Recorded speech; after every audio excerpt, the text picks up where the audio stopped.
Ayan, so good morning sa ating lahat at nandito sa inyong harapan si Solong El Nido at mag-iikot tayo dito sa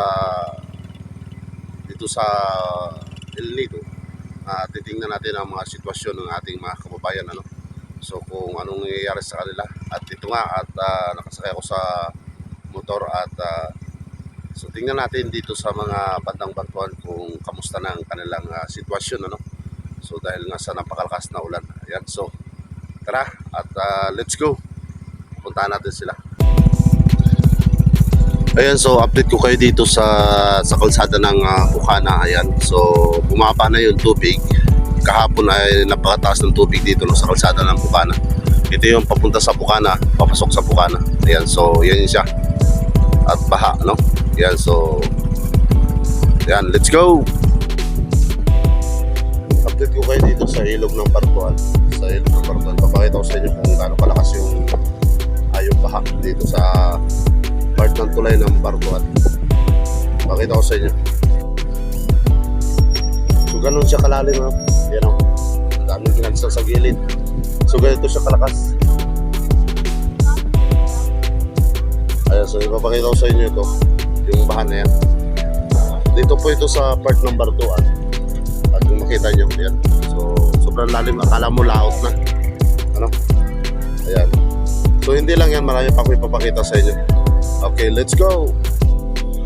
Ayan, so update ko rin kayo sa sa daan papuntang Makinit dito sa unahan lang ng Bartuan. Ayan, so kita nyo naman akala nyo na, ano. Yan, kung nakikita nyo yan, parang laot na, no.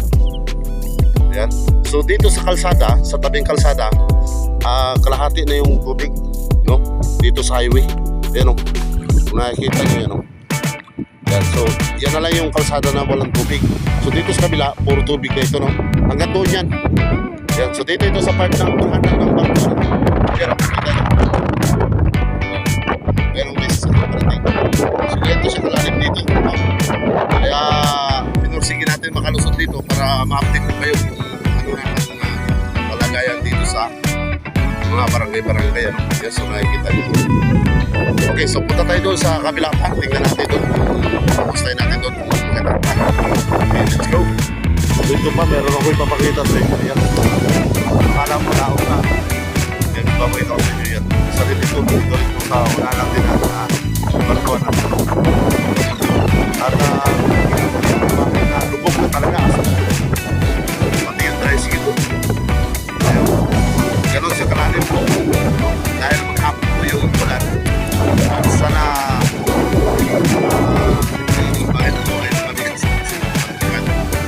dito sa kabilang side, ayan, makikita nyo. Pero nakikita nyo kabilang side. Sobrang lalim po talaga.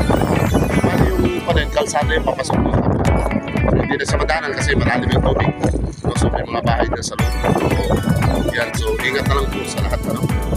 Yan, so proceed tayo doon sa unahan. Tingnan natin kung safety ito. Makakatagos tayo. Okay, let's go.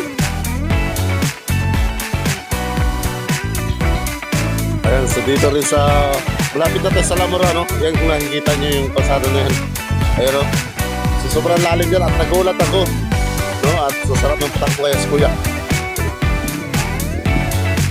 Ayan, so ayan yung kalsada dito papunta sa sa Lamora. Natawa tuloy si Kuya dahil nabigla siya dahil napakalalim pala doon. Kahit ako kanina nabigla ako, no? Ayan, so ito yung reason na kaya kahapon wala ako nakatawid dito papuntang El Nido. Dapat mayroon akong puntahan sa El Nido. So yan po yung reason na hindi ako nakapa El Nido, no, dahil sa sobrang lalim. Yan, kitang-kita nyo naman ang lalim niyan, ang lalim, hindi biro yan sa kalsada. Yan, makikita nyo si Kuya, tumatawid, oh. Ayan, oh. Makikita nyo kung gaano kalalim yan, oh. So sa lahat ng motorista, nagsasakay ng mga sasakyan,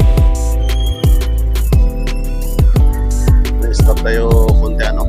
So na-stop tayo dahil hindi natin alam kung makakatawid tayo dito banda sa Melio ito. Update ko sa inyo dito sa Melio bago magtulay. So kita nyo naman nakapila kami at hindi namin alam kung makakatawid kami, no? Sobrang lalim ng tubig. So mamaya papakita ko sa inyo. Okay, let's go. pa tayo nakakalis. Daming pila. So, daming pilang sasakyan na. So, hintayin lang natin at ipapakita ko sa inyo kung anong kalagayan.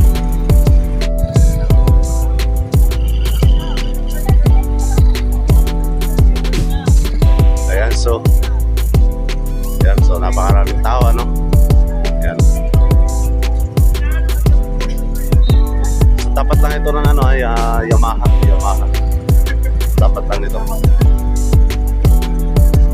Okay. So, tayo lang natin, mamaya may kunti.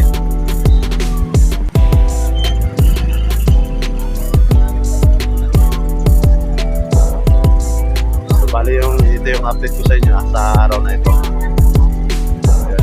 Napakaraming sasakyan na stock dahil hindi alam kung gaano kalalim. Okay.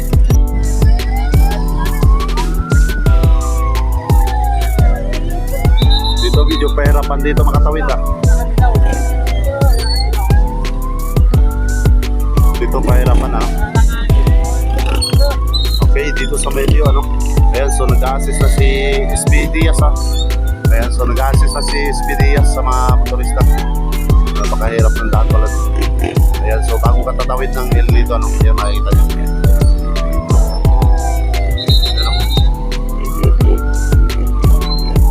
So nag-assist na yung ating mga SP dito sa part ng Leo, makikita nyo.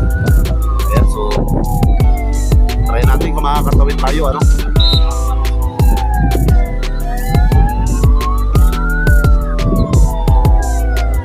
Ay, kaya. So, okay. Kaya yan. Okay, let's go. So, may nadaanan naman tayo ngayon dito sa pababa ng papunta sa Big Creek. Ipapakita ko sa inyo yung landslide at muntik nasama yung bahay at kunti na lang at masasama na yung bahay. Ipapakita ko sa inyo. Pero so nandito na siya sa kalsada. Ayan, so landslide. So bali yung nandun sa kuya o napas nandun na kuya dapat po ingat tayo lahat. Ingat. So ingatan po natin yun. Ayan, so landslide siya dahil nasa lakas ng ulan. So dito ito sa part ng nasigdan nasigdan na ito. Landslide talaga siya. So yung bahay na yan, muntik pa masama sa landslide. Pero parang tingin ko parang may tao pa doon dito na natatakot. So ingat po tayo mga kababayan ko. Ayan, so nakikita nyo yan. So yan lang po ang update natin.